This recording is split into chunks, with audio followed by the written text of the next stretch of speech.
এই সঞ্চিতা, কেমন আছো? ভালো আছি। খুব ভালো হলো, রাস্তায় তোমার সাথে দেখা হয়ে গেল। আমি জাস্ট তোমার বাড়িতেই যাচ্ছিলাম। কেন?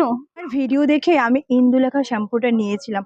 বিশ্বাস করো, সিরিয়াসলি আমার হেয়ার ফল বন্ধ হয়ে গেছে। আর তারপরেই আমি এইটা নিলাম, ইন্দুলেখা হেয়ার অয়েল।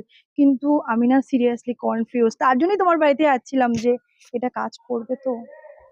আচ্ছা, ইন্দুলেখার ভৃঙ্গা অয়েলটা নিয়েছো? বাহ, এটা তো খুব ভালো অয়েল। হ্যাঁ, এটা তোমার কাজ করবে। অ্যাকচুয়ালি আয়ুর্বেদিক তো।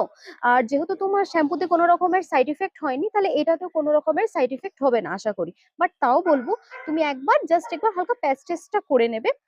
আর এটা কাজ করবে, এটা যেমন হেয়ার ফল কমাবে, তেমনই কিন্তু শাইনিং, স্মুথনেস, তারপর খুব সুন্দর, মানে তুমি যখন এটাকে অন্তত 2 মাস তুমি ইউজ করবে, তুমি রেজাল্টটা দেখতে পারবে। কারণ দেখো, এটার মধ্যে অলরেডি লেখা আছে ভৃঙ্গা আছে, আমলা আছে, ব্রাহ্মী আছে, অ্যালমন্ড আছে। তো এই সমস্ত ইনগ্রিডিয়েন্টস গুলোই কিন্তু আমাদের ন্যাচুরাল, আর সবগুলোই কিন্তু আমাদের হেয়ারস এর জন্য ভীষণভাবে উপকারী। তাই তুমি এটা ইউজ করতে পারো। তো না, থ্যাংক ইউ সঞ্চিতা, তুমি আমার কনফিউশনটা দূর করলে। ওয়েলকাম। আচ্ছা তাহলে আসছি। হ্যাঁ।